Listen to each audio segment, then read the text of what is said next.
Hello kakabsat, ay makikipagsabayan po tayo sa pagluluto ng Mickey doon sa vegan na sinasabi nilang masarap daw ang Mickey vegan. Ayan, makikipagsabayan po tayo. Mickey ng asinggan naman po ang gagawin po natin.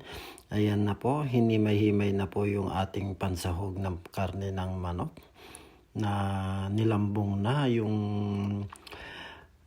nilaga na po yung para sa ganun po kakabsat madali po siyang magisa ng bawang sibuyas at syempre at ilalagyan po natin ng aswete. Ayan na nga yung hustler ng naghihimay-himay na siya ng ating pangsahog sa ating Mickey. Ayan na nga po kakabsat na igisa ko na po yung ating sahog na manok. Naglagay na po rin po ako ng ating tubig para sa ganun pakuluan siya ng pakuluan yung ating manok na ginisa sa bawang at saka sibuyas siyempre.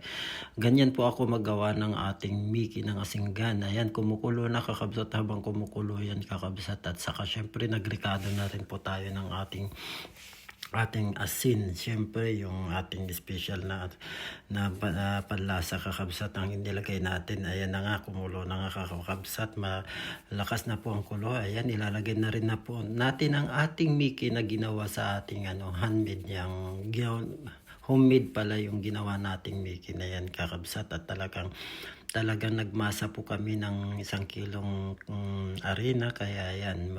At saka syempre naglagay po rin po tayo ng itlog dyan bago natin hiniwa-hiwa ang ating arena kakabsat. Yan, talagang makikipagsabayan po tayo sa Mickey ng vegan kakabsat. Yan, masarap po ang Mickey ng asinggan kakabsat. Masarap din po talaga yung Mickey ng vegan kakabsat. Kaso nga lang, syempre proud po ako taga-asinggan, kaya yan ang ating Mickey ng asinggan. Napakasarap po ang Mickey ng asinggan kakabsat.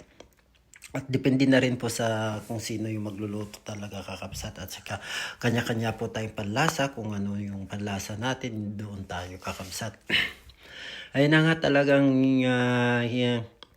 kiwar-kiwar na natin yung ating Mickey kasi malapit na po siyang maluto, at talagang halo-haloin natin para hindi po masunog ang ating Mickey. Kasi kapag yung arena po kakabsat, pag hinayaan na hindi natin ihaloin kakabsat, talagang masusunog po dun sa ilalim ng ating kaldero kakabsat. Ayan na nga, luto na po ang ating Mickey. Syempre pag naluto na po yung ating Mickey, lalagyan na rin natin ang spring onion natin para mas mabango ang ating Mickey ng asinggan. Napakasarap kakabsat, proud asinggan to kakabsat. Ayan, nilagay na natin lahat, at saka syempre pagkalagay na natin yan kakabsat, idadasar na natin, ilalagay na rin po natin doon sa hapagkainan kakabsat, para sa ganon kakain na po. Ayan, napakasarap sa tingin palang itsura palang kakabsat, talagang